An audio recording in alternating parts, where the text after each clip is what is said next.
Shalom, amigas, amigos, Javerín Bejaverot, Ajim Bejayot, hermanos, hermanas, bienvenidos una vez más a Kabbalah de Vida Espiritual, vuestro canal de estudio y de exploración de los diferentes aspectos de la Kabbalah hebrea.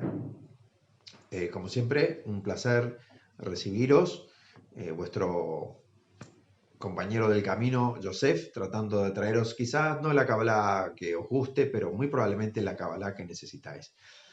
Si os agrada este vídeo, por favor, ponedle un like, compartidlo con vuestros amigos y, si es posible, ya que es gratis, suscribíos, porque de esa manera apoyáis al canal y además que podéis, sin saberlo, ayudar a que este mensaje llegue a otra persona y le dé un poquito de luz que esté necesitando, y eso va a ser mérito vuestro.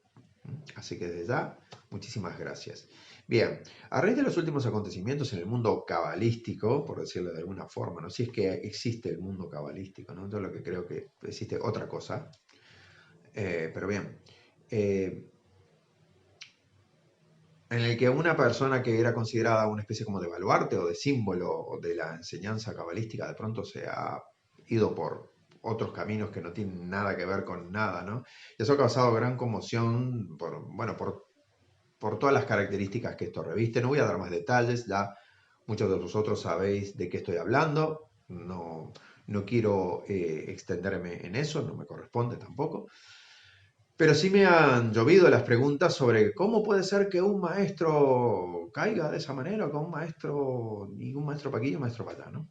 Bien, yo quiero poneros la referencia del vídeo anterior sobre la maestría para que entendáis un poco de qué estamos hablando cuando hablamos de lo que es un maestro, ¿no? Y digo esto porque yo personalmente, que he estudiado casi todas las filosofías o he practicado la mayoría de las religiones y de las escuelas místicas más reconocidas, ¿eh? La que no he probado directamente, la he probado intelectualmente. Puedo deciros que a nivel de didáctica espiritual, sí, muchas veces se dan ejemplos de un maestro que era muy sabio y de pronto, ¡plam!, se despatarra el hombre, ¿no? Pero sin embargo, bueno, que eso es una explicación muy coherente, ya que en todos los órdenes de la vida vemos casos en artistas, deportistas, personas con poder político o económico, que de pronto llegan a un punto en que parece que la cabeza se les va a un sitio que no tiene que írseles y se les desborda su ego o tiene un delirio de grandeza, y bueno, y eso es una especie de avalancha de malos sucesos en la vida de esa persona, con consecuencias para los demás también, ¿no? Porque estamos todos interconectados. Bien, pero aparte de eso, ¿no? De que sea un elemento didáctico, yo no he encontrado muchas referencias, y si alguno de vosotros tenéis más referencias, por favor, dádmelas, dejadlas en el cajón de comentarios, referencias concretas de que un verdadero maestro, siguiendo los lineamientos de lo que es un maestro, sin importar de la escuela que sea, ni de la religión que haya profesado, un maestro, es decir, un ser humano con cierto tipo de conocimiento, se desbarranque de una forma tan grosera como cualquier hijo de vecino. Yo lo que he visto, mi exploración, que no es la definitiva ni mucho menos, es que los casos documentados de maestros que se han ido, que podemos decir que han caído, pero han caído por elementos mucho más sutiles, ¿no? Eligen caminos o creen que tienen determinado conocimiento, van más allá y bueno, y no les va bien, ¿vale? O caen en alguna actitud que, como todo maestro es un ser humano, alguna actitud que, aun incluso siendo muy humana, no es tan, digamos, tan catastrófica, ¿no? Como cuando, por ejemplo, vemos que algún líder religioso se descubre que se dedicaba al tráfico de armas o a la prostitución o a la pedofilia o alguna barbaridad de esas. Vale, no es algo tan así, no sé si me explico, no es algo tan bruto, tan drástico. Porque un maestro es una persona que, como decíamos, un maestro no es más ni menos que un ser humano, como cualquier otro, que ha experimentado la diferencia entre el mundo espiritual y el mundo físico. Ha destapado la ilusión, se ha desembarazado de la ilusión de creer que solo esto es lo que existe. No porque se lo han contado, sino porque lo ha vivido. Entonces, encuentro muy difícil, y creo que por eso mismo la historia tampoco no recoge demasiados casos, que una persona de esa categoría se puede equivocar, por supuesto, se puede confundir, por supuesto, pero a ciertos niveles, porque todo en esta vida tiene un nivel, ¿vale? No es lo mismo el error que cometa, no sé, Fernando Alonso conduciendo en un gran premio, que el error que puedo cometer yo conduciendo en la misma carretera, ¿m? Con mis paupérrimas habilidades de piloto. No es lo mismo. No es lo mismo su error que mi error. Incluso su error es mejor que mi acierto, quizás. ¿Vale? Entonces, eso también nos invita a no juzgar. Y cuidado, y con esto yo no estoy intentando establecer ninguna base de enjuiciamiento a nadie ni opinando sobre las decisiones bueno, puedo opinar, ¿vale? Por supuesto, tengo mis propias opiniones, pero mis opiniones no son relevantes. Lo que nos importa son los hechos y lo que nos dice el conocimiento, lo que nos dice la Kabbalah, para poder orientarnos de forma correcta, ¿no? Y entender las cosas de una forma mucho más certera. ¿Mm? Es decir,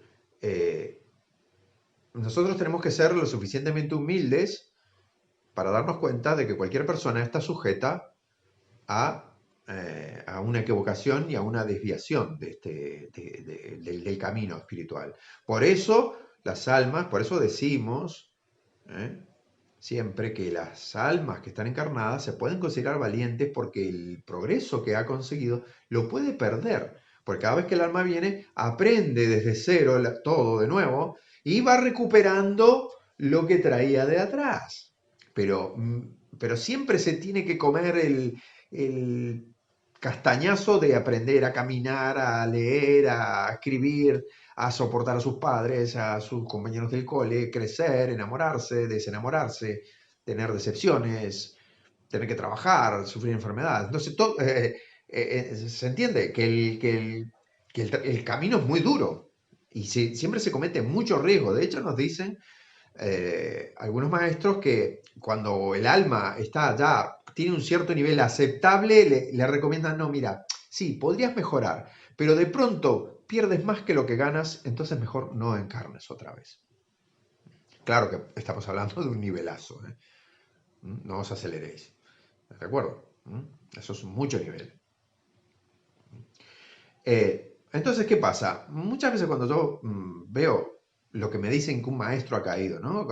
Y ha pasado en la Kabbalah, ha pasado en el cristianismo, ha pasado en el judaísmo, ha pasado en el islam, pasan en todas las escuelas, en las grandes religiones, ha pasado en el rosacrucismo, en el gnosticismo, siempre hay un supuesto maestro que de pronto se descubre que trafica con drogas o participa de la prostitución o es un pederasta o ha abusado sexualmente o económicamente de sus adeptos, etcétera, etcétera. Siempre vemos eso.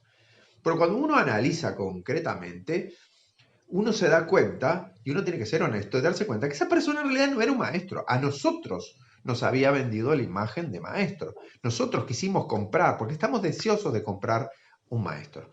Nos morimos de ganas, ¿vale? Nos pican las manos por pagarle a alguien y decirle que es nuestro maestro. Porque la existencia de un maestro implica que yo le puedo preguntar a alguien qué es lo que tengo que hacer. Y eso me relaja un montón. Eso ya lo explicaba Eric Fromm en El miedo a la libertad, cuando detallaba por qué la Alemania nazi se lanzó a la locura de la Segunda Guerra Mundial detrás de un pirado como Hitler. Es porque vino alguien y les dijo, en un momento de muchísima crisis económica, después de la crisis del 29, la hecatombe económica del 29, y de la fallida República de Weimar, vino alguien y le dijo, yo sé lo que hay que hacer. Y entonces todo el mundo aceptó. Siempre aceptamos a que nos digan qué es lo que tenemos que hacer. ¿Por qué? Porque es mucho más relajado que procurarse el conocimiento por uno mismo. Entonces, ya tenemos el problema de que tenemos una enorme tendencia a la idolatría. Y eso es fuente, además, esa idolatría incluso puede pervertir a una persona que está dando clases, ¿m? Que no es todavía un maestro, pero sí un gran comunicador. Y esa energía idolátrica puede, y de hecho consigue, destruir muchas veces el camino de esa persona. ¿Por qué hay tantos maestros ocultos? No están ocultos. Lo que son maestros inteligentes, porque saben que no quieren cometer el riesgo de que un montón de personas les hagan volar la cabeza, los desvíen. No quieren asumir ese riesgo porque es muy valioso lo que han conseguido. Entonces no quieren pasar por eso. Solamente pasan por eso aquellas personas que desconocen los riesgos. Y lo vemos en todas las famosas figuras espirituales o pseudo espirituales que empezaron bien y acabaron mal. ¿Por qué acaban mal? Acaban mal por la energía grupal. ¿Vale? Porque es demasiada energía para que una sola persona pueda controlarla. Entonces, muchos maestros que se apartan de eso. Pero bien, entonces, ¿por qué sucede? ¿Por qué pasa esto? ¿No? ¿Por qué de pronto yo veo una persona que tiene un gran conocimiento y a los 2 días descubro que es traficante de armas? O que se ha dedicado a las drogas, o que, no sé, o que es un embaucador que está estafando económicamente a pobres incautos. ¿Por qué sucede eso? ¿Por qué eso pasa? La Kabbalah lo explica fácilmente. Y voy a tratar de haceros el resumen más facilito y más práctico posible, ¿vale? Nosotros tenemos el árbol de la vida. En el árbol de la vida tenemos ubicado en la parte superior lo que es toda nuestra parte de los intelectos, la parte del deseo, la voluntad, lo que está etéreo aún en nosotros, ¿no? La sabiduría, el entendimiento. Pero eso necesita transmitirse, necesita conectarse, ¿no? Esta es la parte, digamos, del alma propiamente dicha, ¿no? De la Neshama. A partir de aquí para abajo tenemos las 6 esferas inferiores, que en el Kabbalah se llama el Serampín o el rostro corto de Dios, en las que habita, según nuestros sabios, nuestra Ruach, nuestro espíritu. Nuestro espíritu es básicamente el compendio de todas nuestras energías emocionales. Nuestras energías emocionales son aquellas que determinan lo que se va a conseguir aquí en Malhut, en el mundo físico. Sabemos, lo que estudiamos Kabbalah, sabemos que el mundo físico no tiene energía propia, es una vasija pura y dura, es una máquina de recibir. Entonces, ¿qué pasa? Lo que hacemos casi todos es trabajar con esta parte de aquí arriba. Trabajamos con la cabeza, intelectualizamos, deducimos, incluso a veces tenemos experiencias místicas. ¿eh? El problema no es tener las experiencias místicas. La gente se piensa que a veces que lo fundamental es tener una experiencia mística. Lo fundamental no es una experiencia mística, sí es importante. En algunos casos es imprescindible. Pero el problema con la experiencia mística es que hay que tener una parte ¿eh? intelectual, una parte restrictiva, que esté lo suficientemente madura para poder hacer una exégesis, es decir, para poder interpretar, ¿vale? Porque no es lo mismo que una mente que no está muy entrenada, de pronto tenga la visualización, vamos a decir, no sé, de una cabra, ¿vale? Y entonces piensa que le tiene que a todo el mundo decirle que se tienen que poner cuernos y una barba larga, y otra persona que de pronto, con una biná mucho más desarrollada, ve que esa cabra es un símbolo esotérico con determinadas características que le está indicando una parte de su proceso interior. Pongo el ejemplo de la cabra que se me acaba de ocurrir. No penséis en cabras ni ningún animalito. Es un ejemplo. Entonces, ¿qué sucede? Trabajamos solo en esta parte. ¿Qué es lo que hacemos? Olvidamos esta parte, de aquí para abajo. El Serampín, que es donde residen nuestras 6 emociones fundamentales. Entonces, ¿qué sucede? No hay madurez ni inteligencia emocional. Entonces, ¿qué pasa con una persona sin madurez emocional, pero con un intelecto muy desarrollado? Maneja cierta información, que hace un puente, intenta conectar, ¿vale? El alma con la nefesh, con la parte, mi alma física, con lo que se va a manifestar. Pero puentea esto, puentea la parte, ¿no? Es como un ladrón que quiere robar un coche y que, ¡chup!, ¿no? Conecta, se saltea la cerradura, se saltea la seguridad de la cerradura, rompe un proceso. ¿Eh? Y al romper ese proceso lo que tenemos es una visión distorsionada, una separación, a veces ni siquiera una conexión, ¿vale? Porque claro, porque la persona aquí es un gran erudito, o una gran erudita, la gente lo mira y le dice, es un sadik o una sadiká, una persona muy elevada. Pero ¿qué pasa? Como emocionalmente no ha conectado esto con esto, emocionalmente está igual peor que cualquiera de vosotros. Solamente que está disfrazado por esto, porque esto es lo que nos manifiesta. Esto es más difícil de verlo. Esto puede salir por la boca. Esto lo oculta el corazón. ¿Vale? Entonces, ¿qué sucede? Como siempre os digo, el serampín es el fiambre del sándwich. ¿Vale? Tenemos el sándwich del espíritu, del alma, el pan del alma y el pan de la materia. ¿Qué tenemos que meter en el medio? El serampín. ¿Qué es el serampín? Todo nuestro trabajo de aclaración emocional, que es justamente lo que trabaja la psicología. Una persona que tiene trastornos psicológicos no puede ser un líder espiritual. De la misma manera que una persona con unos enormes trastornos mentales tampoco lo puede ser. Es decir, este conjunto de mente, emoción y cuerpo tiene que estar en buen estado, tiene que estar lo más armonioso posible dentro de lo humanamente aceptable, ¿no? Si una persona está con unos dolores, con una enfermedad muy grave, Dios no lo permita, no va a poder conectarse emocionalmente ni espiritualmente con las cosas, ni mucho menos ayudar a los demás, porque primero tiene que resolver ese intenso dolor. Como si tenemos un gran dolor emocional.